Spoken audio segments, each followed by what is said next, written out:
Hi everyone, this is Jamie Cowland, the founder of Justifi. Dov Ber asked me to share a few ideas about Pesach before we head into the holiday this weekend. So before I start, just want to wish you all a wonderful Pesach, a Chag Kosher v'Sameach, as they say here in Jerusalem. And I hope that wherever you're going for your Seder nights, whether it's with family or with friends, you have a meaningful time and an enjoyable time. And if it's not meaningful or enjoyable, I hope at least that the food is good. Pesach is the time of freedom. And the question that's always asked is, well, what's freedom really about, right? We're all free, pretty much. We have passports, we can go wherever. Many people in the world aren't, but we pretty much are. So, what is freedom and how are we supposed to relate to it, celebrate this festival? How are we supposed to grow from it? So it seems to me a little bit like this. One of the main points of being a free person is that you're able to choose the direction of your life, that you're able to choose who you date, what you eat, where you go, what you do, and most importantly, what it is that you really stand for, what it is that you truly dedicate your life to. Now, this choice is interesting because when you speak to people nowadays, people often feel like they don't really have so much choice. I have a mortgage, I have student loans, I have responsibilities. It's not simple to just kind of walk away and do the non-profit thing or the more meaningful thing or take the time that I need to travel. And that may indeed be true. Nonetheless, we do have freedom. We have freedom. Freedom to decide our direction. Even if sometimes those choices might be tough, Judaism would always advocate, our tradition would always advocate, taking the more meaningful path. So I think the first thing to really focus on Passover is, as we eat the matzah, is to think a little bit, how can I make my life more meaningful? Fine, I may not be able to join the non-profit world, etc., if that is more meaningful.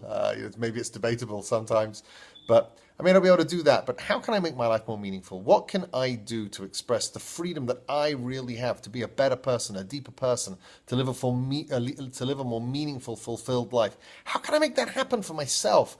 I want to be free in that way. It doesn't necessarily always mean physical freedom. Sometimes it can mean mental freedom, spiritual freedom, environmental freedom, the ability to make a difference with one's life and with one's day, rather than to serve the self with that time.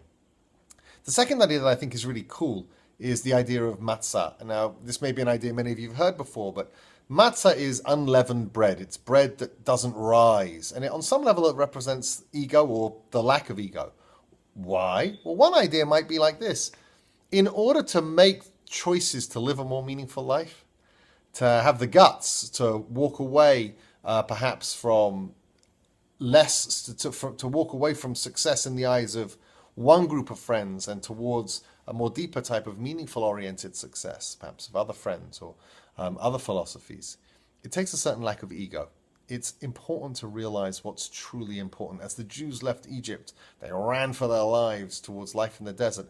They had unleavened bread, life without ego, subsisting on the minimum in order to accomplish who they really wanted to become. So too, when we eat matzah, I think it's important for us to remember that ego gets in the way so much from us being able to look at ourselves and see where our true success lies. Our true success lies in us expressing the leadership that is in us, the meaning that is in us, the goodness that is in us, and bringing that light to the world in the fullest way possible. So I hope this year, as you eat the matzah and you discuss freedom, you spare a moment for yourselves to imagine the accomplishments and the contribution that you can make even more to the world than you are already, and commit to doing even more than you are already to making this world a better place and expressing your freedom, your greatness, and your specialness through subjugation of the ego, thanks to matzah and Pesach. So wishing you all Chag Sameach. I hope you enjoyed that idea. This is Jamie Cowland from Justifi, wishing you all a Chag Sameach.